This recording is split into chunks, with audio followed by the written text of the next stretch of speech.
Hello everyone, I am Dr. Hemant Rathod, PhD in Engineering from Texas A&M University. Welcome back to another video lecture based on class 11th and 12th syllabus. My goal here is to help you truly understand the scientific concepts, not memorize them or get scared by them. I hope this class helps you. Let's start learning.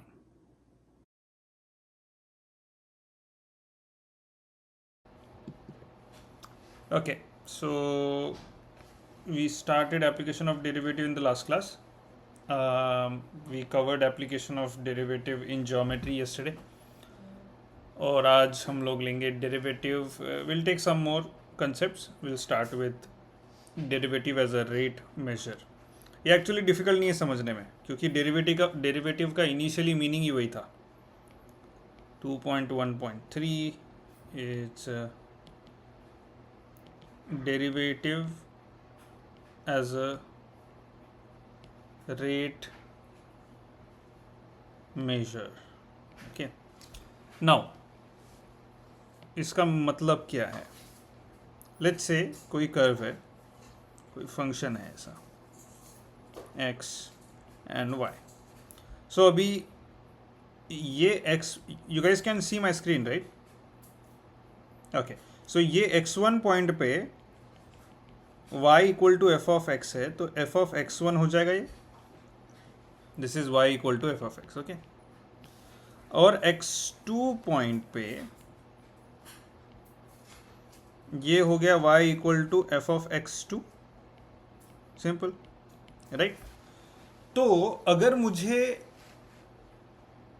जानना है कि function में difference कितना हुआ जब आपका x change हुआ मतलब डेल्टा x.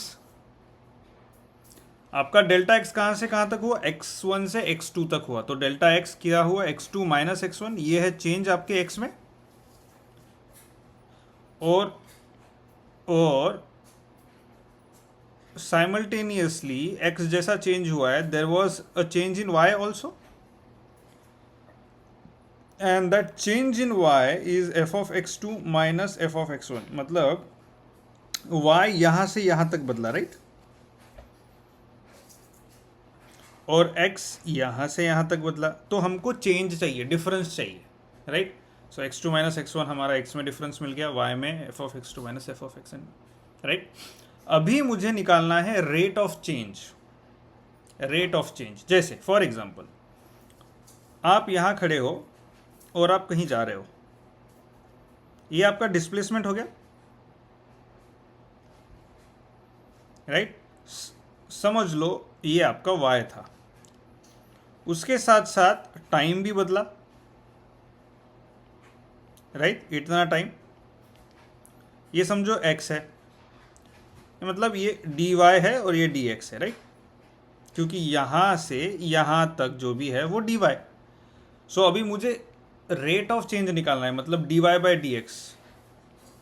इस केस में dy बाई dx क्या हो जाएगा, displacement upon time is velocity. So मुझे रेट निकालना है. ये तो आपको फिजिकल क्वांटिटी होने की वजह से समझ गया कि रेट क्या है राइट. अब मुझे ये देखना है, मतलब इस फिजिकल क्वांटिटी में वेलोसिटी के लिए रेट कैसा डिफाइन हो रहा है कि भैया आप कितना डिस्टेंस ट्रैवल कर रहे हो पर्टिकुलर टाइम में विथ रिस्पेक्ट टू टाइम.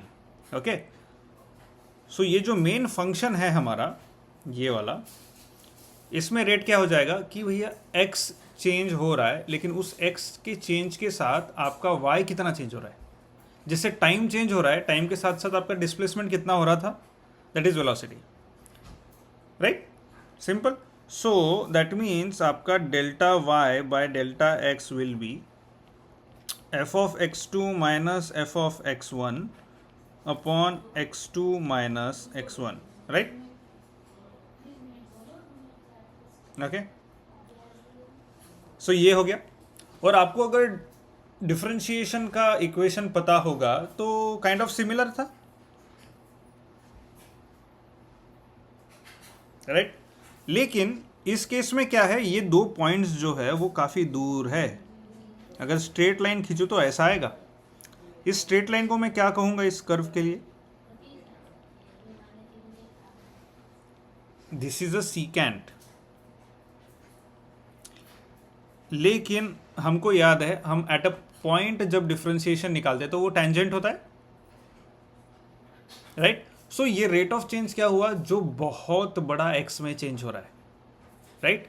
लेकिन अगर मैं बोलूं इंस्टेंटेनियस, मतलब ये सेकेंड में और दूसरे सेकंड खत्म भी नहीं हुआ, मिली सेकेंड, इंस्टेंटेनियस, मतलब अब मैं एक कर्व निकालूंगा सेकेंड कि मेरा कर्व है, ये आपका x1 है और ये f ऑफ x1 है। अभी मुझे इंस्टेंटेनियस चाहिए, बिल्कुल इंस्टेंटेनियस x2, ये हो गया f ऑफ x2। अभी इंस्टेंटेनियस को मैं कैसे बोल सकता हूं, इसको मैं इस चीज को इंस्टेंटेनियस में कैसे कन्वर्ट कर सकता हूं, सिंपल लिमिट लगा के कर सकता हूं मैं। अभी लिमिट कैसे लगाऊंगा मैं, पहले इसको limit delta x tends to 0, मतलब क्या हुआ, दोनों में का डिफरेंस जो है वो कम से कम हो गया, मतलब 0 के पास हो गया। Limit delta x tends to 0 delta y upon delta x is equal to, अभी ये जो है यहाँ मैं डेल्टा x टेंड्स टू 0 भी बोल सकता हूँ, या फिर मैं ऐसा बोल सकता हूँ कि limit x2 tends to x1, that means x2 x1 के एकदम पास है, या फिर डेल्टा x 0 है, ऐसा भी बोल सकता हूँ, राइट। बट आइडिया क्या है, आइडिया ये है कि उनमें ज़्यादा डिफरेंस है नहीं, that's the idea. f of x2 minus f of x1 upon x2 minus x1, okay, right. Now that is how we define the rate of change, instantaneous rate of change. यहां पे क्या था, instantaneous नहीं था, एक point फिर दूसरा point कितना चेंज हो गया, राइट। लेकिन इस केस में क्या है, इंस्टेंटेनियस, देखो यहां पे this is like almost a tangent, right. So now we can use differentiation at that, हम लोग इसमें यहाँ पे कोई एक पॉइंट ले सकते हैं, ये वाला भी ले सकते हैं, ये वाला भी ले सकते हैं, और देख लेंगे कि डिफरेंशिएशन निकाल लेंगे डी। और by the way limit delta x tends to 0 delta y upon delta x क्या होता है, d y by d x, right. So हमें at that particular point d y by d x मिल गया, we know the rate, that is the rate, right. So d y by d x आपको slope भी देता है, और slope का अगर मैथमेटिक्स में जाएंगे तो वो स्लोप है लाइन का, लेकिन अगर कहीं फिजिकल क्वांटिटी में जाओगे तो वो स्लोप का फिजिकल मीनिंग क्या है, रेट ऑफ चेंज। अगर आपका डिस्प्लेसमेंट वर्सेस टाइम ग्राफ है तो इसका स्लोप इस पॉइंट पे क्या देगा मुझे, वेलोसिटी, राइट। लेकिन ये वेलोसिटी का जो टेंजेंट है ये मैथमेटिक्स में क्या है, ये स्लोप है, राइट। एक स्ट्रेट लाइन है, उस कर्व का उस पर्टिकुलर पॉइंट पे टेंजेंट है, वो स्ट्रेट लाइन है, और वो टेंजेंट का स्लोप है, राइट। ये मैथमेटिक्स के पर्सपेक्टिव से, लेकिन फिजिक्स के पर्सपेक्टिव से ये क्या हो गया, ये rate of change of displacement with respect to time is velocity. So function was what, displacement. So displacement का रेट ऑफ चेंज, डिस्प्लेसमेंट कितना चेंज हो रहा है उसका rate measure, so that's why derivative as a rate measure. Derivative as a slope हमने पढ़ा पहले, अब डेरिवेटिव हमने पहले कल जो किया था, derivative as a slope measure, derivative as a जो टेंजेंट था उसका स्लोप निकालते थे, टेंजेंट का लाइन का इक्वेशन निकाला, एंड देन नॉर्मल का भी इक्वेशन निकाला हमने, right. So that was mostly mathematical, लेकिन derivative as a rate measure is understanding the use of derivative for physical purposes, okay। so ये clear है, okay। now let's take quickly some examples। so example number 1, it says a stone is dropped into a quiet lake and waves in the form of circles are generated। So जैसे ही stone drop हुआ circular waves बनने लग गए, right. और आपको पता है these waves travel, right. Okay, that means time आ गया उसमें। अगर कोई ट्रैवल कर रहा है तो with respect to time travel कर रहा है। सो इन्होंने क्या क्या कहा कि जो रेडियस है वेव का, now the radius of the circular wave increases at the rate of 5 centimeter per second. That means dr by dt is what? 5 centimeter per second. Change of radius with respect to time, देखो units में भी दिख रहा है, radius in centimetre, time in second. Cross check कर लिया हमने, D are by D T. So now what they are saying is at the instant when the radius of circular wave is 8 centimetre, when R is 8 centimetre, how fast the area enclosed is increasing. वो अभी ये circle है, ये इसका are है, तो are बढ़ रहा है तो उसके साथ साथ एरिया भी तो बढ़ेगा ना। So when R becomes 8 centimetre, मुझे कैलकुलेट करना है change of area with respect to time, right. Okay, now circle, radius, area, इसमें कौन सी एक कॉमन चीज है जो आपको पता है? एरिया और रेडियस का relation, what is that? Area is equal to pi are square, right. Now मुझे क्या चाहिए? ये चाहिए, और मुझे ये पता है, तो मुझे इसमें एग्जैक्टली दिख रहा है कि ओ, I can create both of them in this equation if I differentiate with respect to t, right, with respect to t. So dA by dt will be 2 pi r dr by dt. Okay, now हमें r दिया है 8 centimetre, dr by dt दिया है how much? 5. Okay, so that put the values 2 into pi into 5 into 8 into 5, right? So that is 80 times pi, which is centimeter square per second. ये unit clear है?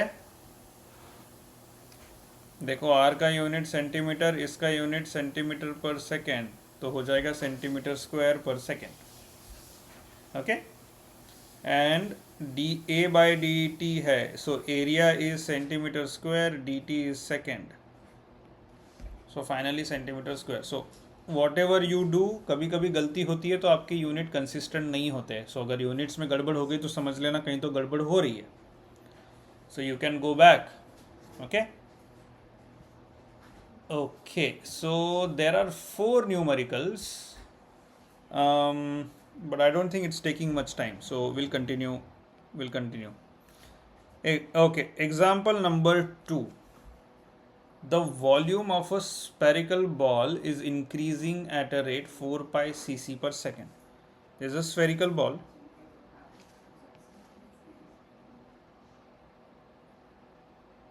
Okay, there's a spherical ball and uska volume is increasing with respect, there is a spherical ball increasing, the volume of a spherical ball is increasing at the rate of 4 pi cc per second.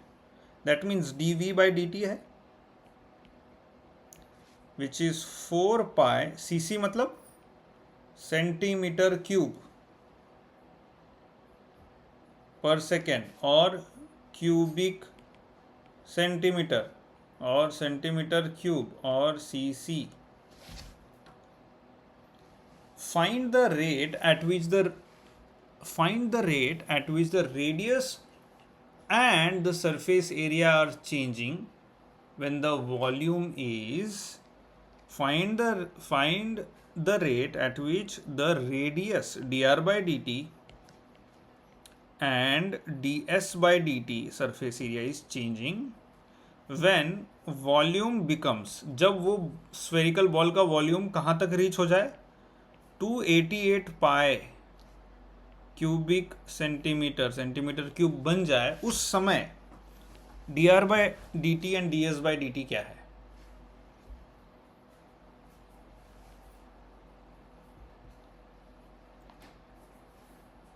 Right. So what is something we can start with, what is something common here, जो भी given है, हमें D we by D T दिया है, v दिया है,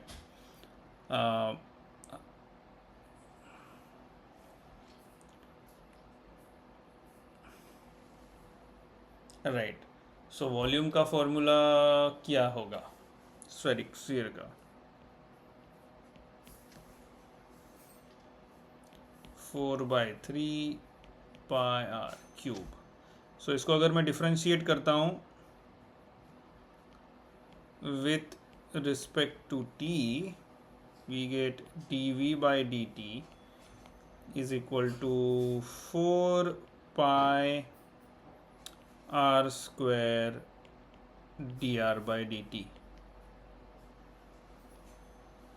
okay. Okay, now here d are by D t जो है वो हो जाएगा d we by D t into 1/4 pi are square. Right. Okay. Okay. So अभी हमें D we by D t पता है. कितना है d we by D T?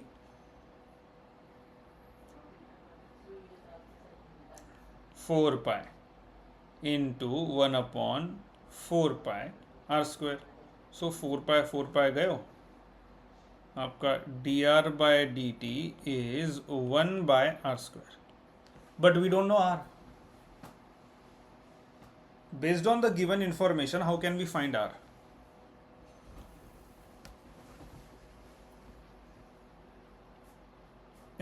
Can we find R from volume in a simple way? Because they asked us dr by dt and ds by dt when volume is this. So when volume is that, उसका radius find कर सकते हैं, right? So again ये formula अगर मैं use करूँगा 288 pi is equal to 4/3 pi r cube. So pi pi गया, r cube will be how much?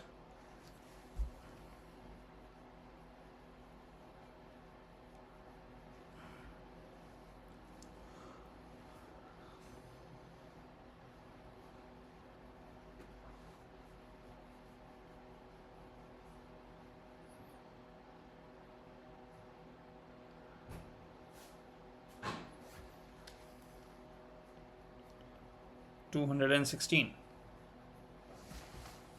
right? And then R will be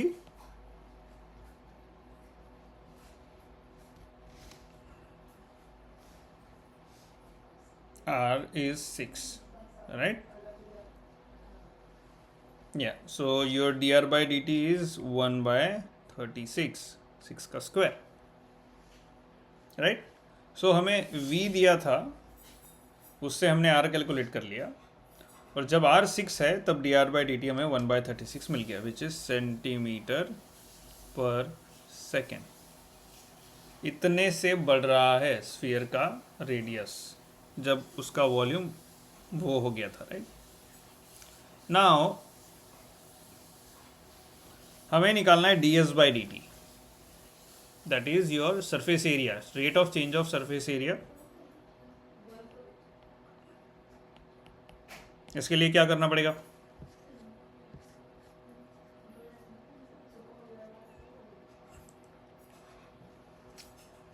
What is the formula? 4 pi r square, right? So ds by differentiating with respect to t, 8 pi r dr by dt, 8 pi r is 6, dr by dt is 1 by 36, 6 cut गए, 3 2 4 नहीं 3 4 by 3 pi is your ds by dt, right? And that is unit क्या होगा?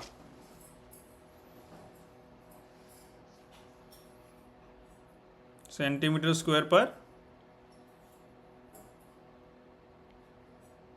Second. Okay okay, so question number 3 and question number 4 you guys can solve and see. Okay, now comes another concept. By the way, any question in this part? All good?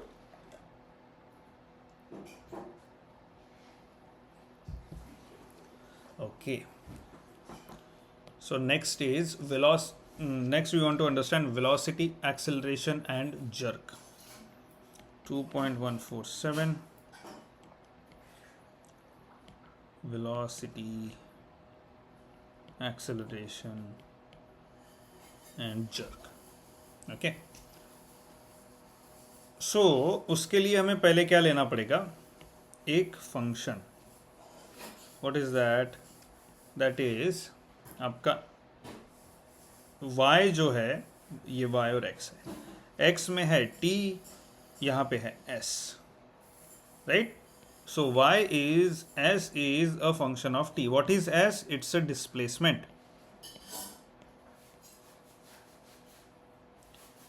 ये जो अभी हम पढ़ने वाले हैं ये हमने बहुत बार डिस्कस कर लिया, राइट? हमारे क्लास में पहले भी. Okay, so s is f of t. अब ये फंक्शन है आपका, अगर कोई ऐसा. Okay, now at this point मुझे स्लोप अगर मिलेगा, एट दिस पॉइंट अगर मुझे टेंजेंट मिलेगा, तो ये टेंजेंट क्या होगा? फिजिकल क्वांटिटी क्या है? It is velocity, which is what? f dash t, right?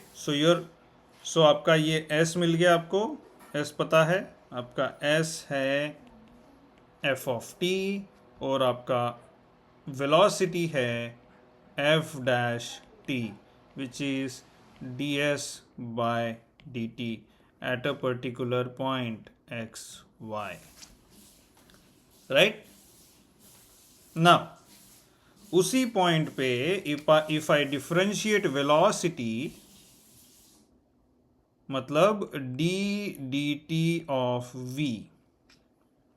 which is d dt of ds by dt, which is d square s by dt square, is your acceleration, which is nothing but f double dash t, right? So that means यहाँ पे acceleration is velocity का differential और displacement का double differential. Okay, now comes another quantity which you might not have seen, is jerk, j. Jerk is change of acceleration, rate of change of acceleration, which is d dt of a, which is, what is a? Is d dt of v. Now what is v? V is d dt of s. That means d cube s 1 2 3 1 2 3 नीचे भी dt cube, right? Which is f triple dash t, right? Or else we can write a is acceleration का first differential velocity का second differential, displacement का third differential. Okay, now that is jerk. Okay, let's take some numerical. How many numericals do we have? We have 2 here. Let's take quickly.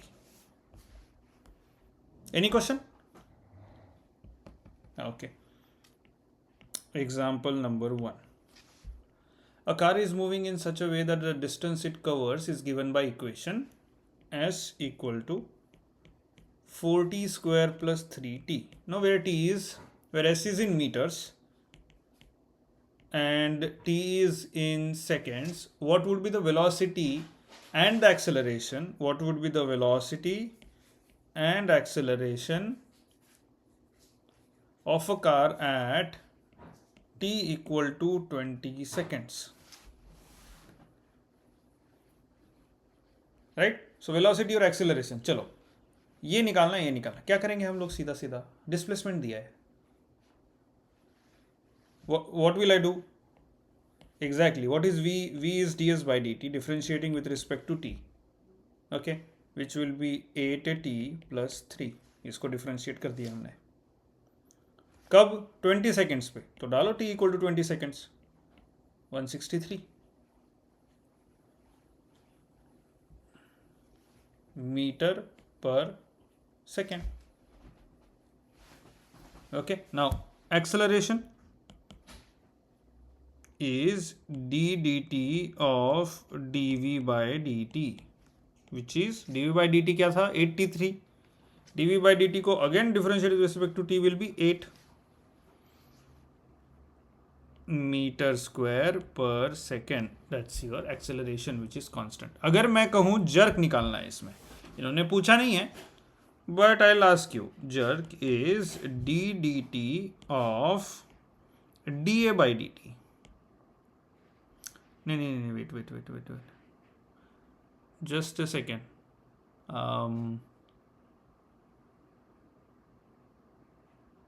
This is wrong. Acceleration is d dt of v, which is d dt of ds by dt, right?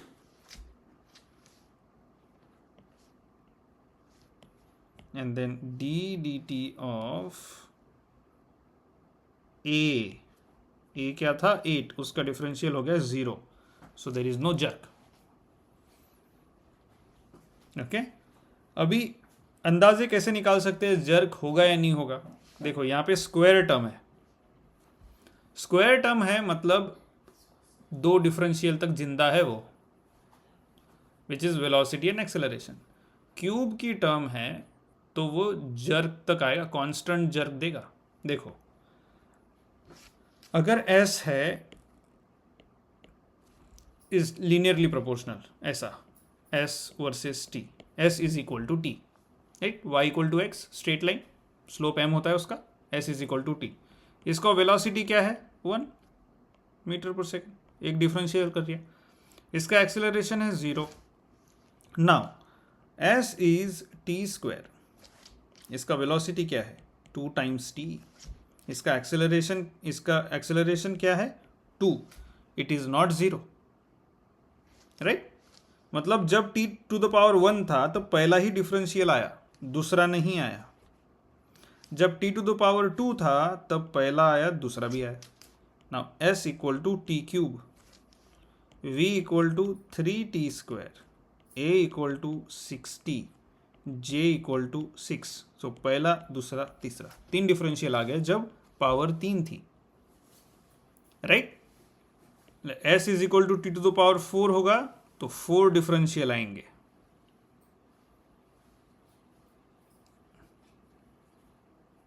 Right? लेकिन आपको ये पता है अगर एक to the power 1 है तो एक डिफरेंशियल आएगा, लेकिन वो डिफरेंशियल कांस्टेंट रहेगा. देखो कांस्टेंट वैल्यू है. सेकंड में पहला वेरिएबल रहेगा, दूसरा कांस्टेंट रहेगा. थर्ड में थर्ड कांस्टेंट रहेगा. सो ये पैटर्न्स आपको समझ गए तो आपका न्यूमेरिकल में आपके 10-15 सेकंड तो ऐसे ही बच जाएंगे कि I know T to the power S is equal to T square दिया है और जर्क निकालने बोला है। जर्क क्या होगा? S is equal to T square, T to the power 2 बोला है और थर्ड डिफरेंशियल निकालने बोला है। थर्ड डिफरेंशियल की वैल्यू क्या होगी? 0 होगी। देखो यहाँ 0 है। Okay okay, so that is there. Try to solve second example, solve example. हम लोग जाते हैं अप्रोक्सीमेशंस में। नाउ approximation and then we have Rolle's theorem and then Lagrange mean value theorem, increasing decreasing function, maxima minima. Okay, let's go ahead.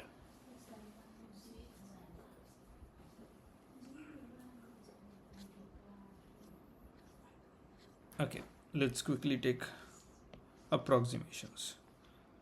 2.2.1.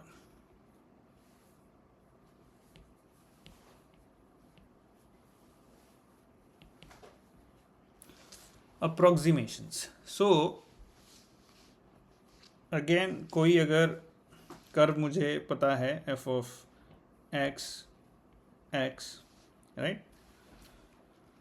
So मैं इसको एकदम इसके अगल बगल के 2 पॉइंट्स लेके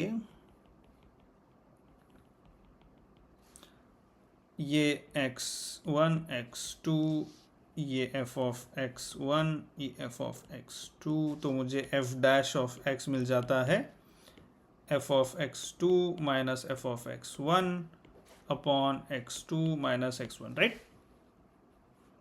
right when limit delta x tends to 0 या फिर x2 tends to x1, right. इसी को हमने यहाँ पे बोल दिया था, इस डिफरेंस को x2 माइनस x1 को h बोल दिया था हमने, राइट। सो उस केस में f dash of x is equal to limit h tends to 0 f of x plus h minus f of x upon h। ये भी डेफिनेशन देखी थी हमने,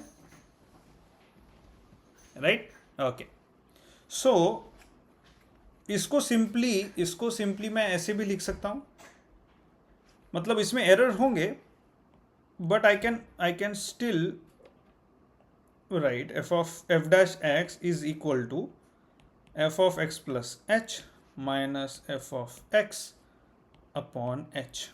ऐसा सिंपली लिमिट हटा के अज्यूमिंग कि मैं अप्रोक्सीमेशन एकदम आजू बाजू में ही कर रहा हूं जहां लिमिट h टेंड टू 0 है, h की वैल्यू बहुत कम है। h की वैल्यू जैसे जैसे बढ़ते जाएगी एरर और बढ़ते जाएगा।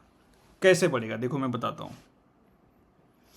ये कर्व है, अगर मैं ये 2 पॉइंट में लेता हूं तो मुझे ऑलमोस्ट स्ट्रेट लाइन मिलती है, लेकिन ये पॉइंट और ये पॉइंट लेता हूं तो मुझे ये लाइन मिलती है। तो हो गया ना एरर इतना, राइट। सो जितना एज बढ़ेगा उतना हमारा अजम्पशन, उतना हमारा आंसर थोड़ा अप्रोक्सीमेट आएगा। मतलब अगर आंसर 100 आना था तो 110 आ सकता है, 100 के आसपास ही होगा। बट हमारी एक्यूरेसी कब बढ़ेगी? जब h 0 के आसपास हो, तब हमारी एक्यूरेसी बढ़ जाएगी। तब आंसर हमें 4 चाहिए था, हमारा 4.01 आया, which is from an engineering perspective which is correct. Okay, so here I can write h, इसको h को इधर मल्टीप्लाई करूंगा, h into F dash X is f of x plus h minus f of x। अभी ये f of x plus h is equal to h times f dash x plus f of x, right. I can write it like this. Okay, इसका meaning क्या है? इसका meaning ये है कि मेरे पास कर्व है यहां तक ऐसे, ओके। ये पॉइंट पे मुझे स्लोप पता है ऐसा, राइट। मतलब क्या पता है? यहां पे f डैश x पता है और इसी पॉइंट पे मुझे f ऑफ x भी पता है, right. So eight that particular point I know F of x, I know F dash x. अभी मुझे क्या करना है कि थोड़ा ही दूर, एच इतनी दूर, मुझे एक एफ ऑफ एक्स की वैल्यू चाहिए, विच इज़ वॉट, एफ, ये वैल्यू क्या हो जाएगी, F of x plus H की वैल्यू हो जाएगी। सो अगर मुझे F of x plus H की वैल्यू नहीं पता तो मैं कैसे कैलकुलेट कर सकता हूं कि देखो एच मुझे कितना डिस्टेंस पे चाहिए, एच पे, h multiplied by f dash x into f of x हमें f of x plus h दे देगा, राइट। डेरिवेटिव के फॉर्मूला को पहले हमने f of x plus h और एफ ऑफ एक्स हमें पता था, एच भी पता था, उससे हमने डेरिवेटिव निकाला। अभी हमें डेरिवेटिव पता है और हमें अप्रॉक्सीमेट वैल्यू निकालना है उसके आगे की, समझ गया। सो उसकी वैल्यू हो सकती है ऐसी, तो ये कर्व हो जाएगा ऐसा, अप्रोक्सीमेट वैल्यू है, इसीलिए इसका नाम है अप्रोक्सीमेशन, राइट। बट उस अप्रोक्सीमेट वैल्यू एटलीस्ट हमने एकदम क्लोज वैल्यू फाइंड कर ली।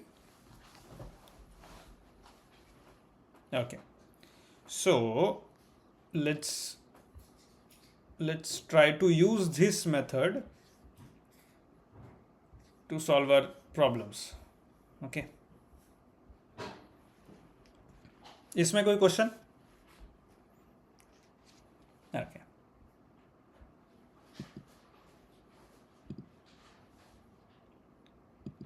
so example number 1, find the approximate value of root 64.1.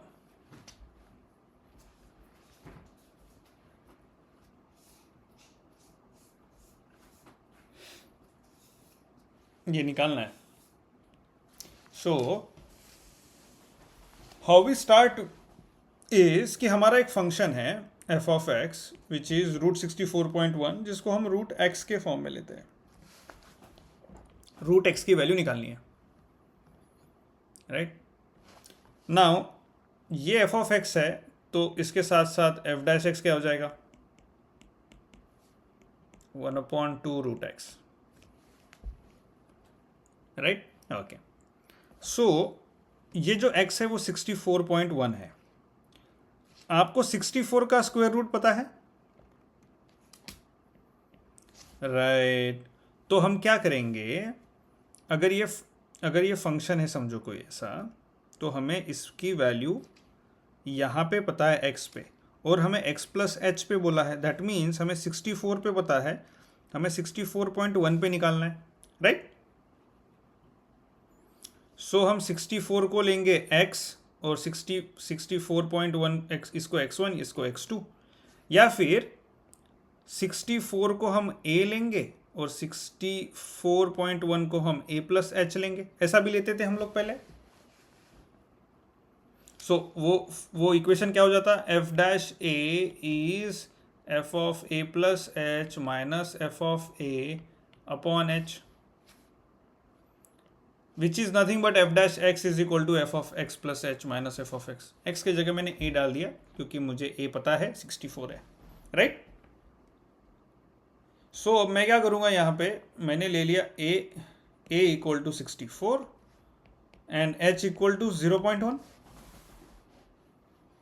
Okay, so अभी मुझे पता है F of a plus h या फिर x plus h is h times f dash a plus f of A.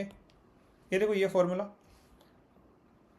F of x plus h is h times f dash x plus f of x. X a है इसमें और ए की value है 64, right. So हमें चाहिए f of 64 plus 0.1 which is F of 64.1 is equal to h times f dash 64 plus f of 64। Okay, so हमें h पता है 0.1, अभी f डैश 64 निकालना है और f ऑफ 64 निकालना है, राइट। चलो, सो अभी वो निकालते हैं। f of x was rude x, so f of 64 क्या होगा, रूट 64, ये क्या हो जाएगा 8, राइट। एफ डैश एक्स था 1/2√x, सो एफ डैश 64 क्या हो जाएगा 1/2√64 विच इज 1/16। ओके, ना ये दोनों वैल्यू हम यहाँ पुट करेंगे। सो हमारा f of 64.1 which is f of a plus h is, ये देखो ये 0.1 into f dash 64 which is 1/16 plus f of 64 is 8, so which is almost 1/160 plus 8. 1/160 क्या होगा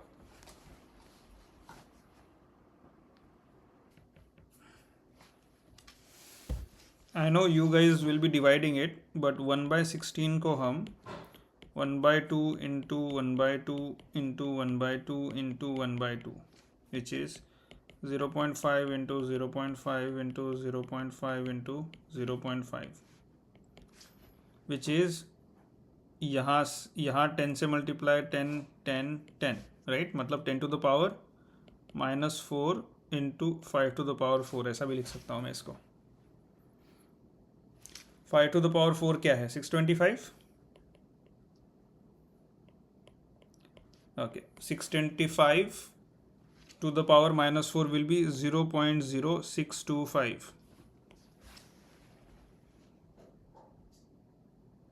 10 to the power 5 होगा क्या 5 5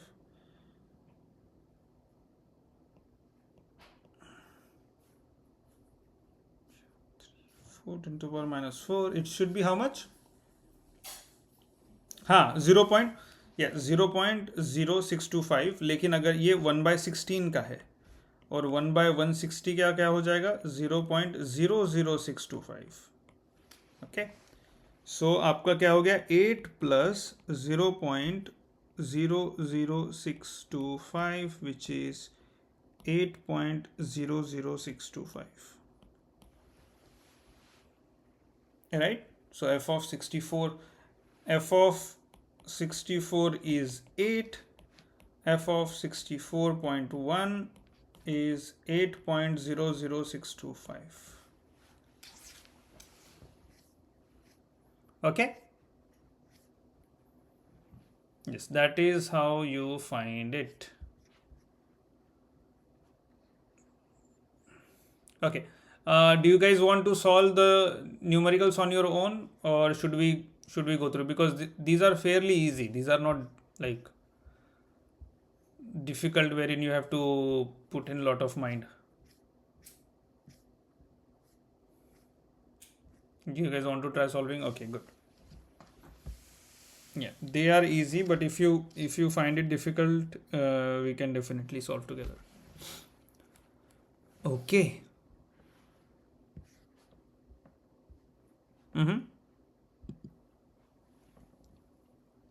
Yes, I can hear you. क्या क्या? Yeah, we can stop.